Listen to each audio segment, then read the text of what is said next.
आज की कहानी है दोस्तों बेटियां। 2 दिन तो हुए थे माँ को घर आए और सुबह सुबह ही माँ अपना सामान पैक करके वापस जाने की तैयारी कर रही थी।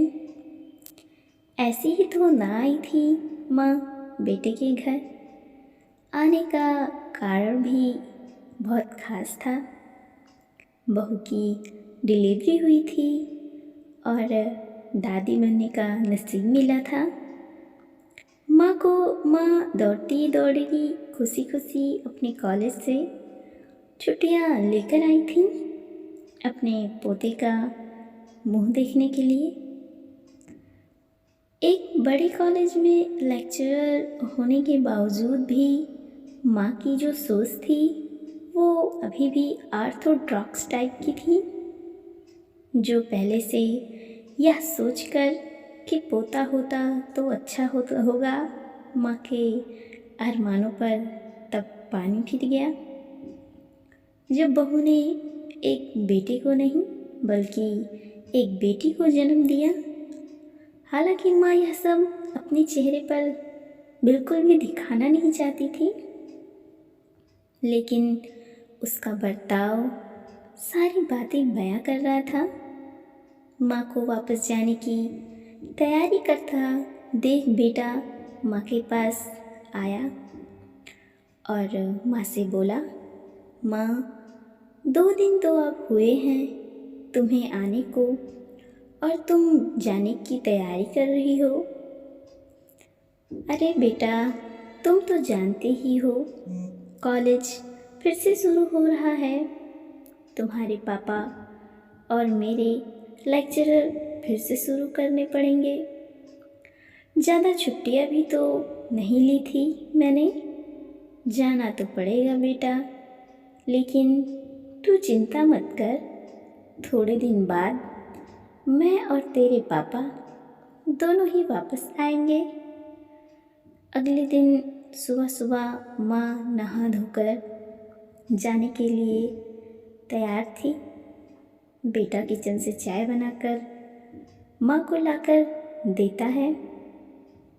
माँ बेटे को बहू और पोती के बारे में पूछती है, उनका हालचाल लेती है।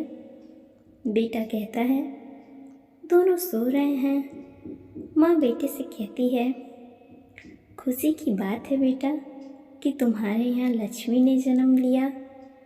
मुझे तो बहुत खुशी है, लेकिन बेटा मेरी मानो तो अब तुम और बहू मिलकर एक और बच्चा प्लान कर लो ताकि तेरी फैमिली पूरी हो जाए। हो सकता है मेरी बातें तुम्हें पुराने ज़माने की लगे, लेकिन थोड़ा प्रैक्टिकल होकर सोचो बेटा। बेटा अच्छे से जानता था कि माँ जो कह रही हैं और जो कहना चाहती हैं वो दोनों बातें ही बहुत अलग थी।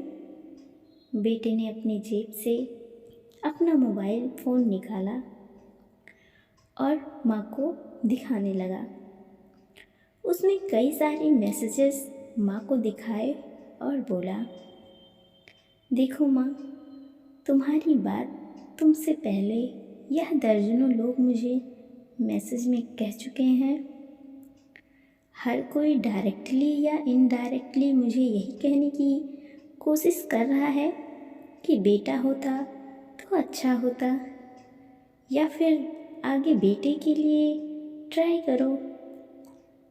माँ तुम चाहे मुझे जो भी समझने की कोशिश करो, लेकिन मैं यही कहूँगा कि तुम और पापा दोनों ही अभी भी पुरानी सोच को पकड़े हुए हो। और ऐसा मुझे इसलिए कहना पड़ रहा है क्योंकि अगर मेरा बेटा हुआ होता तो आप इतनी जल्दी यहाँ से जाने की तैयारी नहीं कर रही होती, और अगर बेटा हुआ होता तो आप यहाँ कुछ दिन और रुकी होती और आपके फेस पे खुशी जाहिर से दिखाई देती। उसे हाथों में लेकर आप झूमती खेलती खिलखिलाती। मैं सही कह रहा हूँ ना माँ? और पापा भी यहाँ पर रुकते होते यहाँ पर? 21वीं शताब्दी में जी रहे हैं हम, फिर भी ऐसी मान्यताएं और आप दोनों से।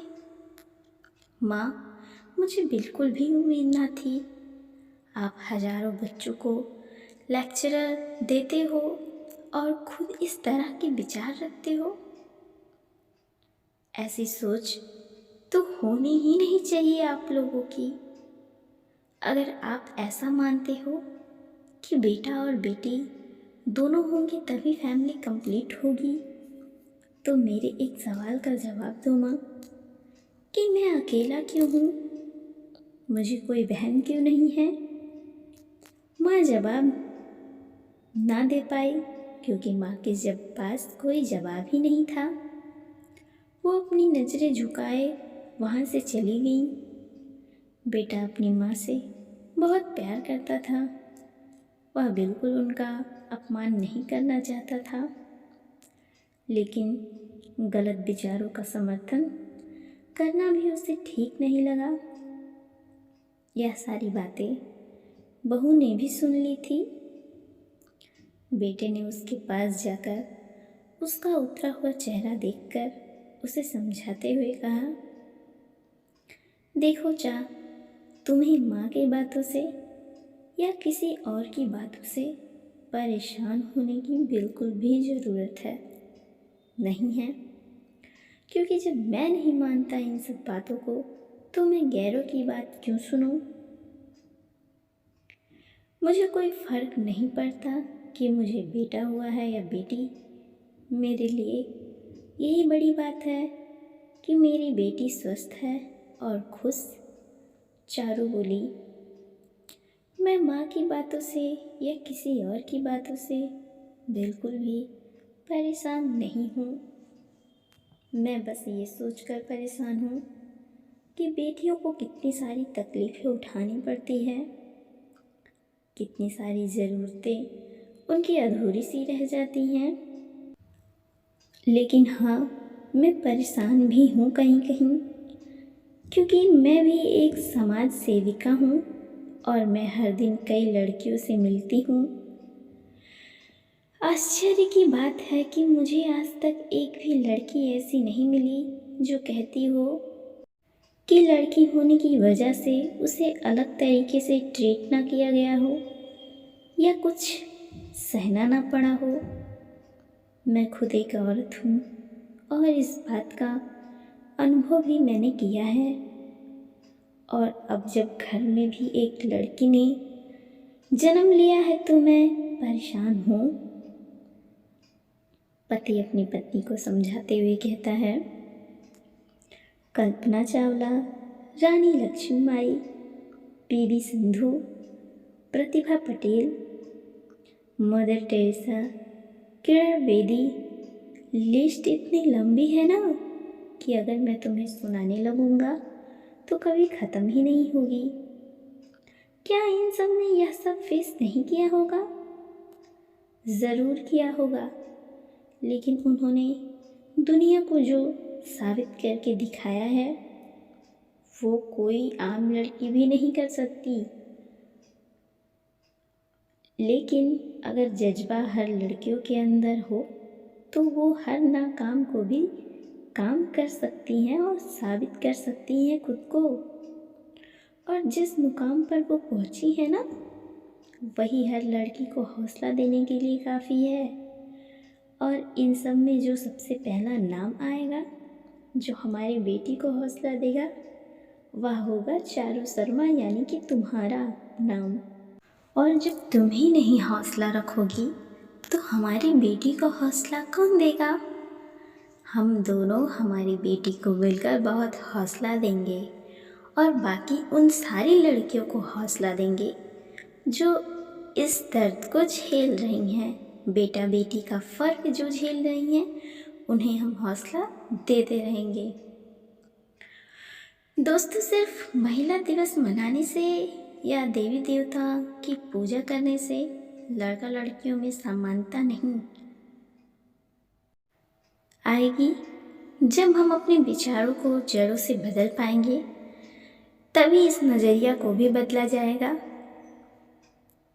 दोस्तों, हमारी स्टोरी पसंद आई हो तो देखते रहिए मोटिवेशनल हिंदी स्टोरी और शेयर लाइक कमेंट करते रहिए और हमारे चैनल को सब्सक्राइब भी कर लीजिए ताकि अगली कहानी आप तक पहुंच सके। धन्यवाद दोस्तों।